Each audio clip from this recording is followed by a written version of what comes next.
Bonjour à tous et bienvenue sur Esprit Millionnaire. On se retrouve aujourd'hui pour une nouvelle vidéo. Alors une nouvelle vidéo, on est dans l'immeuble, je ne sais pas si vous vous souvenez, un immeuble de 4 lots où je redivisais entièrement. Il y avait un T2, un studio et un local commercial ici. Alors ça fait à peu près 4 mois que j'ai pas fait de vidéo. Il nous reste que cet étage-là à finir et les salles de bain dans les étages et c'est fini. Gros changement sur cet immeuble. Comme je vous l'ai dit tout à l'heure, je devais faire un T2, 2 studios, un local commercial. J'ai changé tous les plans. Finalement, je ne divise plus cet immeuble, je laisse cet immeuble en un seul lot, donc je fais une maison au lieu d'une division sur cet immeuble-là. Donc, ce que je vais faire, c'est que je vais vous expliquer pourquoi et je vais vous montrer surtout en fin de vidéo, je vais vous faire les tableaux de pourquoi j'ai pris cette décision-là en termes de rentabilité, en termes de coûts travaux, etc. Je vais vous prendre mon paperboard et je vais vous expliquer pourquoi j'ai pris cette décision-là. Vous allez voir, c'est, on va dire, à 50-70% sur les chiffres et 30% aussi pour un autre choix. Donc je vous expliquerai tout ça. Là je vais vous montrer les travaux. Dans tous les cas, on a prévu que la division, enfin vu qu'on avait déjà bien commencé la division, tout est prêt à la division. Donc si demain je rechange d'avis entre guillemets, j'aurai juste des travaux de finition à changer. Mais pour l'instant tout est prévu. Vous allez le voir en tant que maison haut de gamme avec des grandes chambres, etc. C'est pour ça on s'en sort pas si mal. Donc on se retrouve tout de suite de l'autre côté. Voilà. Alors là c'est le rez-de-chaussée, donc c'est l'étage qui nous reste à faire parce qu'on a commencé par le haut forcément et on était en descendant. Il nous reste juste ce mur là à reprendre sur la gauche. Mais avant d'attaquer les peintures, on voulait juste évacuer les 2-3 trucs qui restaient. On a cassé au fond, il y avait un ancien monte-plat, je ne sais pas si vous vous souvenez, donc on l'a cassé pour avoir de la lumière. Donc là, une fois que tout est débarrassé et quand il y a du soleil, ben c'est vrai que ça amène pas mal de lumière. Là, il fait vraiment pas beau aujourd'hui. Donc toutes les gaines, on le voit, tout est tiré, etc. Il n'y aura pas grand chose. On a bouché l'ancien tableau. Le nouveau tableau est là, juste derrière cette plaque-là. Le compteur est là-bas. Du coup, pour l'instant, on reste avec un compteur, mais on a prévu tout pour les autres compteurs. Donc, rez-de-chaussée, ça sera la partie salon. Là, encore une fois, la partie salon, ça va changer complètement, mais vous verrez quand la déco sera finie. Parce que ça ne sera pas un salon comme les autres. Si je fais cette transformation, c'est parce que j'ai une idée forcément derrière la tête. Pour un nouveau truc que j'ai jamais fait, on verra bien. Donc là, il y avait le monte-charge qui était là, qui allait jusqu'à là-haut. Donc on a tout cassé pour avoir un puits de lumière. Hop, je ne sais pas si on va pouvoir le voir, voilà. Donc là il nous reste le couloir à la fin, on y passera juste un petit coup de peinture. Il nous reste le cumulus. Donc là, normalement ici c'était un studio. La porte d'entrée du studio était juste là. Donc vous voyez, les peintures sont finies. On a fait le réagréage, il nous manquait une petite légère couche de réagréage. On a les radiateurs qui sont là. Et voilà la pièce qui est finie. Donc ça c'est la pièce qui était basse, je crois qu'elle fait 2,05 m de hauteur sous plafond. Hop, donc le cumulus qui va là-bas. Donc ça sera, à la base c'était le studio avec la cuisine qui allait là-bas, le canapé lit, etc. Et pour l'instant du coup il y aura juste le lit à ce niveau-là. Donc voilà, il y a vraiment juste le sol à finir. Mais là on s'est concentré sur la résidence principale à finir avant de finir ce chantier-là. Là, on a la salle de bain. Bon, celle-là va être bien sombre, je pense. Pareil, on a le bac à douche qui est déjà installé ici. Je sais pas si on va le voir. Et il nous reste juste la faïence à mettre, le WC qui est sur la droite. Donc là, tout est fini à ce niveau-là. Même la porte est peinte en grise, etc. Donc vous voyez, tout est fait. Au niveau de la division des compteurs, donc on a une colonne montante ici. Donc là, en plus, on a calé, parce que sur le plan ici, en fait, j'ai un bureau avec tous les accès internet. Et ici, on a à chaque étage, là, donc je vais le montrer là pendant qu'il est ouvert, à chaque étage, on a le tableau, le DTI, etc. La place pour le compteur en bas. Et on a juste à percer, entre guillemets, pour sortir, pour que EDF raccorde. Donc à chaque étage. Voilà. Donc le premier studio qui du coup sera la première chambre maintenant. Mais qui, vous l'avez vu, enfin, en gros, pour 2-3 000 euros, je peux tout rediviser facilement. Le deuxième, donc là on a un espace laverie qui est un peu encombré. Hop, et qui sera pour les machines à laver. Là on a la deuxième chambre, donc du coup ou deuxième studio, mais du coup la deuxième chambre. Donc voilà, tout qui est fini, il nous reste juste le sol. Voilà, rien de particulier. Toutes les prises sont mises. Hop, pareil, on a le tableau électrique. Et les portes qui sont peintes en grise du coup. La salle de bain, donc il y a juste, là c'est la douche du coup, là où c'est pas peint. Le WC qui sera là, donc les vagues qui sortent juste derrière ce mur là, et on aura le meuble vasque à l'entrée. Voilà un petit peu, donc le réagréage. Je sais pas si vous avez suivi sur Instagram, c'est moi qui ai fait le réagréage du coup. J'avais un devis qui était beaucoup trop élevé, et je sais pas, ça m'a saoulé. On s'est chauffé et en une demi-journée on a fait tout le réagréage de l'immeuble au lieu d'un devis à 2500 €. Voilà. L'escalier du coup qui a été repeint entièrement, la cage d'escalier qui a été reprise. Donc là c'est l'accès, alors on va reculer un petit peu. Là on avait l'accès avant au deuxième studio qui sera une chambre. Et là on avait l'accès à l'appartement du haut qui était le T2. Donc on a repeint les anciens escaliers, je sais pas si vous voyez un petit peu le avant après, c'est assez sympa le rendu. J'ai pas marché dessus depuis qu'ils sont repeints je crois. Donc là on a ce qui devait être la pièce de vie. Voilà. On mettra le même sol que sur tous les autres étages. Pareil, tout le tableau qui est prêt pour la division. Voilà, la salle de bain du coup qui est sur le palier pour celui-là.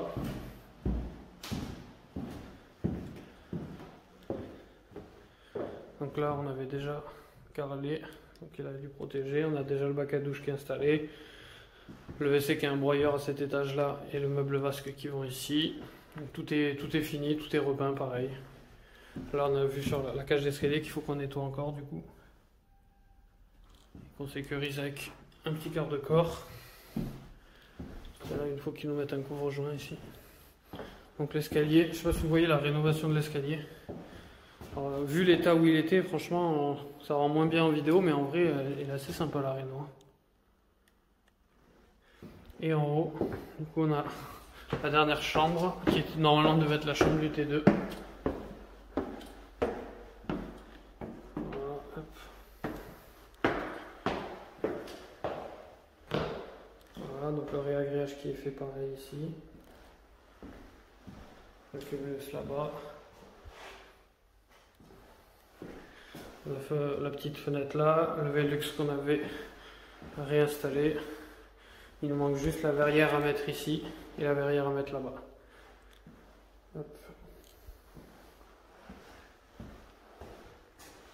Donc voilà, donc je vais redescendre pour vous remontrer un petit peu l'état. Alors ce que je vais faire, c'est que juste après ça, je vais vous faire une vidéo et je vais vous donner tous les chiffres de pourquoi finalement on n'a pas divisé en 3 appartements. Donc chambre là-haut, chambre ici. Plus les 2 autres chambres et le salon enfin au rez-de-chaussée. Donc ça va être une maison de ville tout en hauteur avec 4 chambres. Hop. Ici une autre chambre du coup avec salle de bain. Donc ça fait des chambres qui font entre 15 et 18 mètres carrés qui ont toute une salle de bain sauf la dernière. Donc ça va faire quand même une maison avec des belles prestations. On va finir sur la dernière.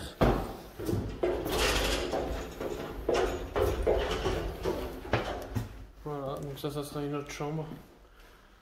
Hop, qui va être très lumineuse celle-là, avec sa salle de bain aussi. On va tout carreler en marbre, on va mettre des beaux lits en face de chaque... tout est prévu ici, on aura un bureau avec une télévision, un peu style chambre d'hôtel au final. Donc le rendu va être sympa. Le rez-de-chaussée, on fait un truc assez particulier, je vous montrerai quand c'est fini. C'est une idée que j'ai jamais vue, faite comme ça. Du coup vous verrez quand on a fini. Donc on se retrouve tout de suite de l'autre côté pour voir les chiffres sur le tableau et pour voir pourquoi finalement on ne divise pas en 4 lots mais on fait une seule maison. Alors je vais vous expliquer du coup pourquoi je suis passé de 1 T2, 2 studios et un local commercial en une seule maison T5. Je vais vous montrer au niveau des chiffres pourquoi et surtout pourquoi j'ai fait ce choix personnel. Donc ce qu'on va faire, c'est que je vais mettre les chiffres de l'investissement que j'avais prévu initialement, donc la division, et je vais vous montrer pourquoi avec les chiffres du T5 que je vais avoir. Donc à la base c'était un immeuble, on avait 4 lots. Si on part du haut, le premier lot c'était un T2, le deuxième lot c'était un studio et un local professionnel. Donc ça je veux dire c'est la solution numéro 1. Si on part en location nue, le T2 entièrement rénové, il a une valeur locative de 500 €. Le studio entièrement rénové, il a une valeur en meublé 400 €. 400 € pour le studio Et local commercial, j'avais quelqu'un pour 300 euros. Donc l'état initial, on est à 900, 904, on est à 1600 euros sur le projet initial. C'est un immeuble que j'avais acheté à 64 000 euros, qui revient à 70 000 euros avec les frais divers. Et on avait 30 000 euros de travaux et on commençait à dépasser, donc on aurait fini à peu près à 110 000 euros, tout compris sur ce projet-là, si vraiment on compte tous les frais de division, etc. Donc voilà, ça c'était l'investissement initial. Alors, je ne comptais pas l'exploiter tel quel, je comptais l'exploiter en location courte durée. Donc je vais vous montrer la solution que moi j'avais prévue en location courte durée. Alors je vais peut-être écrire en rouge ou en bleu. Donc le T2 en location courte durée, alors j'ai beaucoup de T2, notamment dans cette ville. Je sais qu'en location courte durée, en bénéfice, sur un T2, je peux monter jusqu'à 1200 euros. Et les studios, je monte à 800 euros. Hop, en comptant à peu près 80% de remplissage. Et le local, je continue à le louer 300 euros. Donc voilà, moi la stratégie que je visais c'était ça, donc c'est 2000, 2800, 3100 euros. 3100 euros, c'est ce que j'avais prévu. Le coût c'était le même parce que je les meuble ou que je les mette en courte durée, dans tous les cas je les équipe toujours à fond mes appartements. Tac. Donc ça c'était la rentabilité que j'avais prévue, donc crédit d'à peu près 570 euros. Hop, je vais le marquer là. Crédit 570 euros de mémoire. Donc dans tous les cas, là j'avais brut 1000 euros. Si on avait taxe foncière, la taxe foncière n'est pas élevée. Si je divisais la taxe foncière, elle va monter à peu près à 2000 euros. Si je divise pas, on va le voir, la taxe foncière reste à l'état actuel et elle est de moins de 1000 euros. Donc déjà, c'est une des économies qu'on fera. Du coup, j'ai pas mal réfléchi, j'ai d'autres apparts dans cette ville, j'ai analysé les chiffres et j'ai surtout analysé la concurrence. Alors, des studios, même dans mon secteur, j'ai un studio en courte durée qui pousse par semaine. C'est-à-dire depuis que j'ai fait cette vidéo il y a 4 mois, donc ça fait à peu près, c'est ça, 4 x 4, 16. Il y a au moins 16 nouveaux appartements qui sont venus dans mon secteur. Sur 16, il y en a au moins 10 studios et 5 T2 et un T3. J'analyse beaucoup la concurrence dans mon secteur. Donc déjà je me suis dit, bon ça fait chier, c'est vrai, après je suis le premier à vous conseiller de toujours faire du T2, T3 ou plus grand. Là la division s'y prêtait parfaitement, du coup j'étais parti sur ça. Mais avec le recul, j'ai aussi testé des nouvelles stratégies, je vous en avais pas trop parlé. J'ai testé des plus grands appartements dans d'autres secteurs et j'ai eu des bons résultats. Du coup je me suis dit, tiens, on n'a pas encore fait la division au niveau de dev, donc vous l'avez vu dans la vidéo, tout est prêt, tous les tableaux sont prêts, j'ai juste à appeler Enedis. J'ai un devis à peu près à 3500 euros, la division est bonne. Mais je me suis dit, au lieu de faire ça, quels seraient les chiffres si je ferais un T5? Parce que vous allez le voir, un T5 niveau des chiffres, on est pas mal, mais c'est surtout au niveau du temps de gestion, parce que c'est un appartement du coup que c'est ma compagne qui s'occuperait de la gestion locative et une femme de ménage pour le ménage.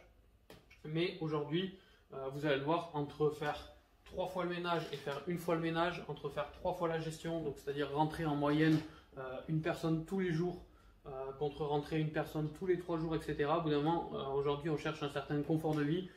Donc, vous savez, aujourd'hui, je gagne très bien ma vie. J'ai pas besoin à quelques centaines d'euros près. Je suis plus à quelques centaines d'euros près.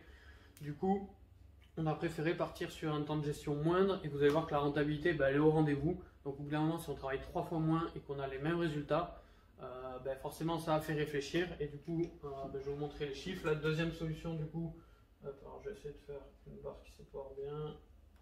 Hop. Donc la deuxième solution, c'est de faire un T5. Du coup, avec un salon cuisine, un grand salon de cuisine de 25 mètres carrés au rez-de-chaussée et 4 chambres, dont 3 chambres avec salle de bain. Donc c'est plutôt des suites parce qu'elles font entre 15 et 20 mètres carrés avec salle de bain. Et une dernière chambre tout en haut qui sera à mon avis utilisée plus rarement, mais on a quand même 4 chambres. Alors la première réflexion, c'est un T5, combien ça vaut sur le marché aujourd'hui? Un T5 rénové meublé, ça vaut minimum 800 euros sur le marché. Donc si on rajoute la taxe foncière, le coût du crédit, en gros on a un petit cash flow à 100 euros. Donc jusqu'à là c'est pas ouf, etc. Sauf que il y a un marché pour la colocation. Du coup déjà un T5 en colocation, donc 4 chambres à 350 euros la chambre. Donc on fait 350 euros la chambre fois 4 chambres et déjà on est à 1400 euros.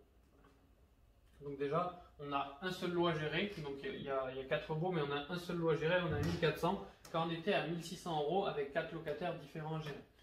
Aujourd'hui, entre gérer 4 appartements distincts et une colocation, le temps de gestion est moins élevé sur une colocation. Sachant que vu la prestation, une chambre avec des salles de bain de 20 mètres carrés, etc., je pense plutôt qu'à 380-400 euros au nier, du coup on atteint les 1600 euros et c'est beaucoup plus simple, on a une taxe foncière qui est moins élevée, on a des coûts de travaux qui sont moins élevés parce que si on utilise cette astuce là, donc là voilà on peut faire le total ici, on va être à 1400 euros du coup, minimum, sauf que le prix d'achat, du coup moi j'économise les frais Enedis et j'économise quelques frais parce que j'installe forcément, là j'ai installé 1, 2, 3 cuisines et 1, 2, 3, 4 salles de bain, c'est ça. Et aujourd'hui, j'installe quand même une cuisine et 3 salles de bain. Donc j'installe beaucoup moins de cuisine, donc mon coût de travaux, moins les coûts Enedis. C'est un projet que je vais finir autour des, je l'avais calculé, je finissais à 98 000 euros. Donc je gagne quasiment la même chose, ça me coûte moins cher et je vais finir les travaux plus tôt. Donc forcément, ça fait pencher la balance. Le crédit, c'est toujours le même, donc au bout d'un moment, ouais, parce que le bout des travaux, on l'avait financé de notre poche parce qu'on avait emprunté 100 000 euros. Du coup, maintenant, si on fait la courte durée, donc un T5 en courte durée, je sais qu'il y a très peu de gens qui le savent, mais dans certains secteurs, ça fonctionne très bien et ça peut même rapporter beaucoup plus.